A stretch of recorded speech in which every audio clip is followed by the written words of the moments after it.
독자분들과 함께 하진 못했지만 멀리서나마 어떤 마음을 저희가 건네받은 느낌이었어요. 이번에는 여러 플랫폼에 기재된 독자분들의 리뷰를 살펴볼 텐데요. 두 분은 책이 출간되고 이름 검색도 하시고 또 온라인 서점에 가서 내 책에 사람들이 어떻게 그 댓글을 남겼는지 보신 적이 혹시 있으신가요? 최영미 작가님부터. 네, 본 적 있어요. 당연히 있죠. 읽고 일희일비하게 되잖아요. 물론 10개 좋은 게 있어도 하나가 뭐 전작만 못하다 혹은 뭐 괜히 샀다 이런 식의 리뷰가 있으면 마음에 큰 멍울이 지는 것 같은데 특히 최영미 작가님 많이 상처받으실 것 같아요. 저랑 비슷한 성격일 것 같아서 어떠세요? 저 되게 깜짝 놀란 적이 한 번 있었는데 너무 놀라서 좋아요를 눌렀어요. 너무 놀랐어. 어떡해. 손이 떨려가지고 좋아요를 눌렀어요. 심지어 좋아요 취소가 안 되는데. 그렇죠. 네. 이금희 작가님은 혹시 뭐 좀 실망스러웠다 이런 그 악플에 대처하는 자세가 있을까요? 저는 그 악플도 관심이다라고 생각하는 쪽이기는 해요. 그런데 이 알로하 나의 엄마들을 읽고 어떤 분이 이제 그 되게 낮은 평점과 함께 그 여기서 보면 작품의 개성 아주머니의 그러니까 제가 그 작품 속에서 황주에서 그 살다 왔지만 그러니까 황주 출생이지만 개성에서 있다 와서 개성 아주머니라고 불린다라고 썼고 그래서 그 황주 사투리를 쓰는 걸로 한 건데 그분은 개성 아주머니가 경기도인데 그 북한 사투리를 쓴다라고 오해를 하셨나 봐요. 그래서 이제 거기다가 이금희 작가는 그거 제대로 알고나 쓴 거냐라는 식으로 이렇게 올리신 거예요. 그래서 제가 되게 고민을 하다가 비밀글로 그분한테 댓글 남기셨구나. 그러니까 이거는 사실은 아니 그냥 이 작품에 대한 평가 같으면 저는 그냥 그건 받아들이는 편이에요. 그건 읽는 분의 자유니까. 근데 이거는 잘못 아시고 사실관계가 틀어진 거니까. 그래서 이건 몇 페이지에 이렇게 이분은 황주 출생이라고 했고 그래서 이분은 그 황주 사투리를 쓰는 거다라고 답글을 달았는데 그 댓글에 대한 또 댓글이 달렸나요? 아니요, 그러지 않았어요. 그게 진짜 무서운 것 같아요. 용기 내셔서 어쨌든 그게 아니다라고 말씀을 하셨는데 거기에 대한 반응이 또 없을 때는 좀 그때 작가가 상처를 받지 않나 싶습니다. 일단 이금희 작가님의 알로하 나의 엄마들에 대한 리뷰부터 살펴보겠는데요. 몇 개 읽어드릴게요. 다음 날을 위해 잠들어야 했는데 책을 읽는 게 재미있어서 결국 밤을 새고 한 번에 읽어내려갔던 소설이다.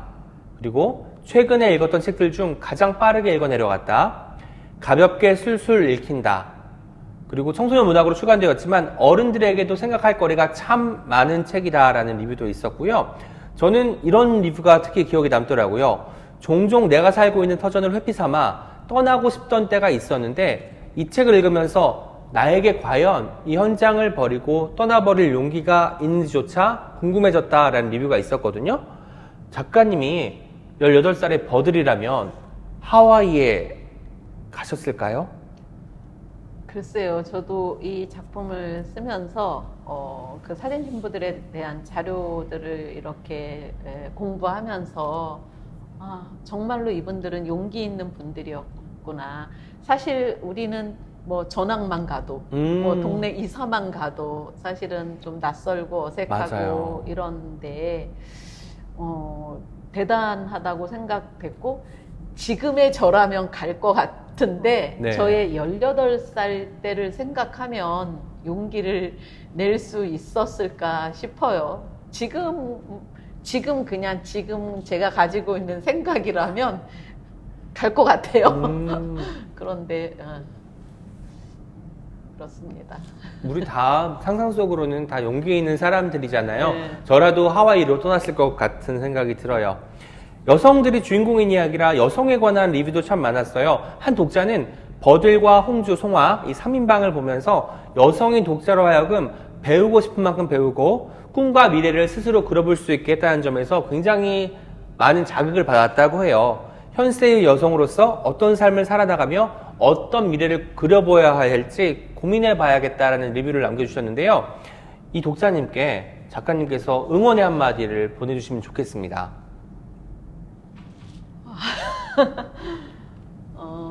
저는 이 작품을 쓰면서 사실 자매라는, 네. 제가 이 작품을 쓸 때 그 한마을에서 떠난 3명의 사진 신부라는 그 사진을 보고서 영감을 얻어서 쓴 거거든요. 네. 그러면서 자매를 그리고 싶었고, 네. 그 연대를 통해서 어려움을 극복해 나가는 모습을 그리고 싶었거든요. 사실 지금 다 같이 이렇게 힘들 때 그래도 우리가 살 수 있는 힘을 갖는 건 내 옆에 있는 사람, 또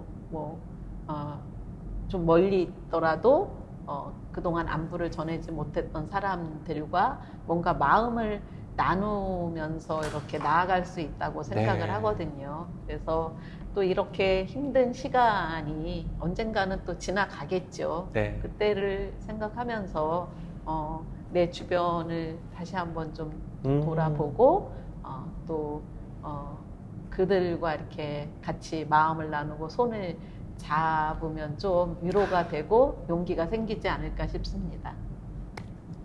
마음을 나눌 수 있는 사람, 곁을 챙기고 싶은 사람이 누구인지 생각해 보시면 좋겠습니다. 이런 리뷰도 있습니다. 작가님의 책을 읽고 이 관련 주제에 대한 흥미가 생겨서 글 쓸 때 참고하신 다른 책들도 읽어보려 한다고 하는데요. 책 맨 뒤에 참고 문헌이 네. 쭉 있잖아요. 근데 이 중에서 이 책은 꼭 읽어봐야 된다라고 생각하는 책이 있으면 좀 강력 추천을 해달라고 하신 분이 계셨어요. 저는 이 작품을 쓰면서 공부하면서 박용만이라는 인물에 네. 대해서 좀 더 새롭게 깊이 있게 알았거든요. 그러니까 역사는 승자의 기록이라고 하잖아요. 맞아요. 그동안 역사의 뒤안길에 이렇게 감추어져 있던 분이라서 그 이상묵 선생이 쓰신 박용만과 그의 시대라는 네. 것을 한번 박용만이라는 그 인물에 대해서 좀 더 새롭게 알 수 있는 기회가 되셨으면 좋겠고, 또 이덕희 선생의 하와이 이민 100년이라는 거가 이 그 이민 100년사를 좀 전체를 관통해서 다룬 거라서, 그러니까 개괄적으로 그 역사를 쭉 네. 아실 수가 있거든요. 사진 결혼부터 시작해서 어떻게 살아왔는지. 하와이 그러니까 사진 신부 이전부터 네네. 하와이 아. 사탕 수수밭으로 간 노동자들의 삶부터 네. 다뤘기 때문에 그 2권을 한번 읽어보시면 이 전체를 좀 아실 수가 있을 것 같아요. 또 다른 독자님들께서는 작품을 읽으면서 현장감이 무척 생생했다고 합니다. 이 책이 드라마나 영화로 제작되어서 영상으로 만나봤으면 하는 바람도 비쳤는데요. 드라마나 영화화가 된다면 어떤 부분에 중점을 두고 싶은지 그런 질문을 던져주셨고요. 제가 추가로 하나 드리자면 혹시 가상 캐스팅도 해보신 적이 있는지 머릿속으로 궁금했어요. 예, 해본 적 있어요. 이 첫째로 만약에 어디에 중점을 두느냐 하면은 지금은 하와이에 가보면 네. 이 사탕수수 농장이라든가 이런 게 다 골프장으로 바뀌고 그런 그 무대가 남아있는 곳이 거의 없거든요.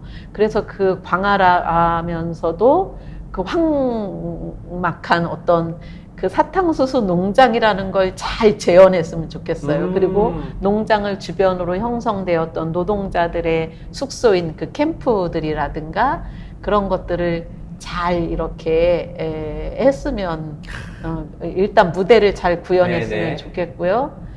가상 캐스팅이라고 한다면 저는 그 버들이라는 인물을 고화성 같이 고화성 고화성 배우. 그 배우 잘 어울려요. 네, 네. 그런 홍주는 제가 젊은 홍주를 이렇게 생각하고 한 건 고아라. 고아성 고아라. 아, 고아라. 뭔가- 이름이 비슷하네요. 네, 고아라 배우 어울리네요. 그렇게 막 경상도 사투리를 네. 되게 잘 쓰고 활달하고 화려하게 생기고 그러고 송화는 김소현. 아. 김소현. 네, 아. 김소현. 예, 그 배우가 했으면 좋겠고.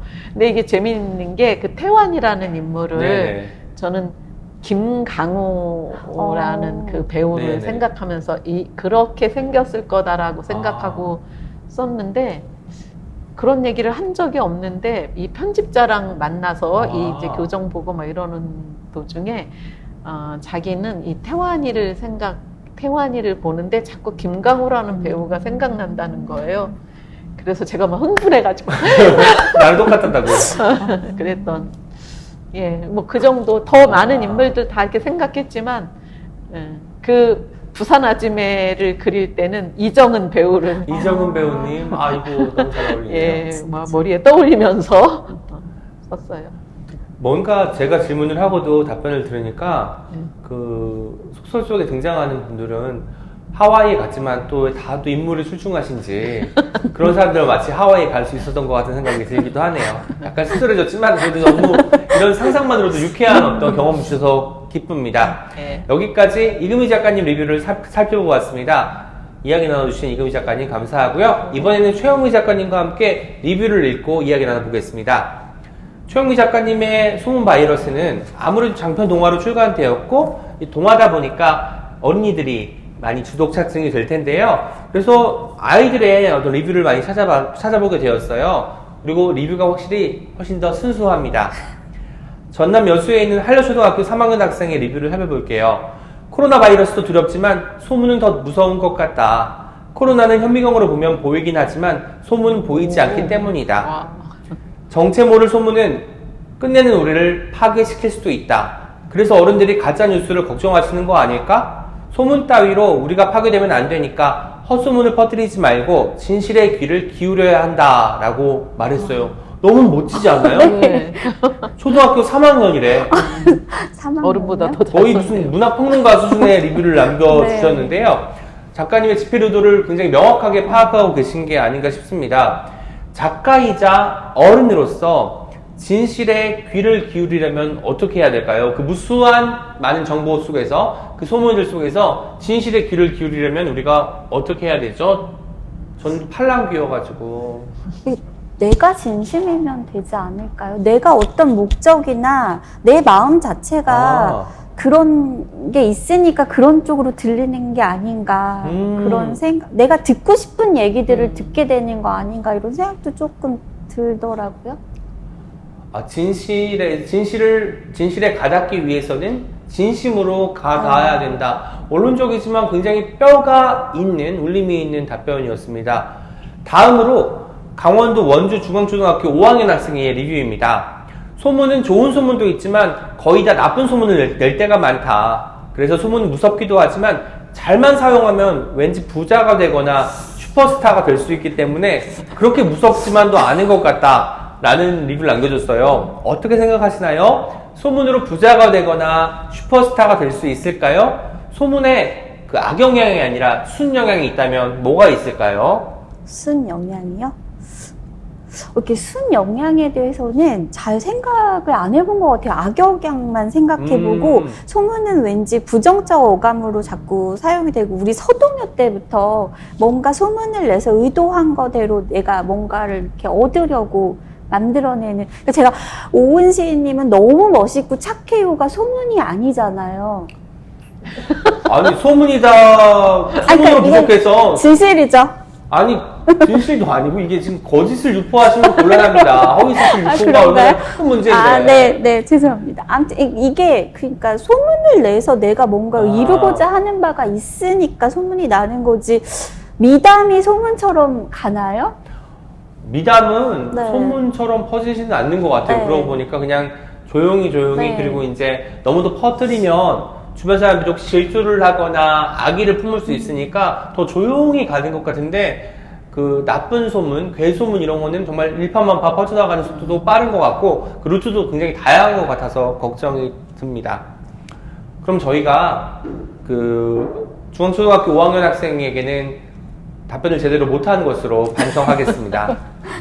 서울 종합초등학교 4학년 학생은 표지에 있는 그림을 보고 와, 이 책 읽고 싶어 해서 책을 골랐다고 해요. 책 표지에 있는 사람들 다 보이시겠지만 휴대폰을 들고 있잖아요. 휴대폰을 보고 있고요. 뭔가 이 사실 이 그림은 지금 이 시대에도 21세기에도 현재 사회의 일면을 보여준다는 점에서 굉장히 따끔한 것도 같은데 이 표지 그림에 대해서 어떻게 생각하시는지 질문을 주셨고요. 이 그림을 그린 이갑규 선생님하고도 의견을 나누면서 작업했는지 궁금하다고 하셨습니다. 네. 아무래도 이 표지는 편집부의 힘이 컸고요. 이갑규 선생님의 그림을 또 너무 포인트를 잘 잡아주셔서 네. 저도 뭐 너무 표지를 보는 순간 너무 좋습니다. 그렇게 또. 휴대폰을 보시면 알겠지만 다 같은 기종이에요. 뭔가 그래요? 아동용으로 나온 뭔가 그런 폰들이 있잖아요. 그런 느낌이 듭니다. 네. 예리하시네요. 다음으로 서울 화랑초등학교 5학년 학생의 리뷰입니다. 이 학생은 실제 메르스 때 엄마가 메르스 환자가 발생한 병원의 직원이어서 엄마와 격리된 경험이 있다고 합니다. 잘못된 정보라는 것을 알게 되었다 해도 이미 나를 거쳐 다른 곳으로 달려가 버린 소문은 따라가서 잡기도 고치기도 어렵다 라는 부분이 참으로 인상 깊습니다. 작가님이 인터뷰에서 몸의 상처보다 마음의 상처가 더 깊고 오래 간다고 말씀하셨는데요. 소문의 당사자가 된 사람들이 입은 마음의 상처는 어떻게 치유할 수 있을까요? 어려운 질문. 어린이들의 수준이 너무 높은데요. 네. 그러니까 뭐 아까 우리 선생님도 말씀하셨지만 세월이 지나고 다 지나가기는 하는데 억지로 되는 거는 아닌 것 같기는 해요. 네. 네, 그래서 그 상처를 이겨낼 수 있는 마음의 힘, 근육 뭐 이런 거를 길러야 되고 그렇게 기르려면 또 책을 봐야 되나요? 결국은 소문 바이러스와 알로나의 엄마들 일의 기쁨과 슬픔으로 결론이 나고 있어요. 여러분 2021 안산의 책 많은 사랑 부탁드리겠습니다. 실제로 정말 소문이 퍼지면 언젠가는 진실이 밝혀지면 이 소문이 없던 것이 되지만 그 사이에 내가 입었던 그 당사자가 입었던 정치적인 피해는 복구하기가 힘들잖아요. 그래서 마음이 다치기 굉장히 힘든데 그럼에도 불구하고 이 소문이 헛소문이라는 게 언젠간 밝혀지고 진실이 들어서면 나에 대한 오해가 풀릴 거야 라는 믿음을 계속 유지해 나가는 태도가 무엇보다 필요할 것 같습니다.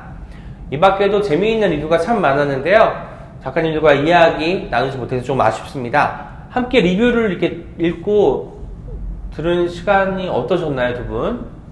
뭔가 수준이 굉장히 상당하다는 생각이 드는데 최영미 작가님 어떠셨어요, 먼저? 네. 너무 놀랍네요. 놀라워요? 초등학생들이. 네. 이금희 작가님 어떠셨어요? 뭐 이렇게 좋은 평들 해주시는 게 뭐 이렇게 응원해 주시는 것 같아서 또 다음 작품 쓸 때 큰 힘이 될 것 같습니다.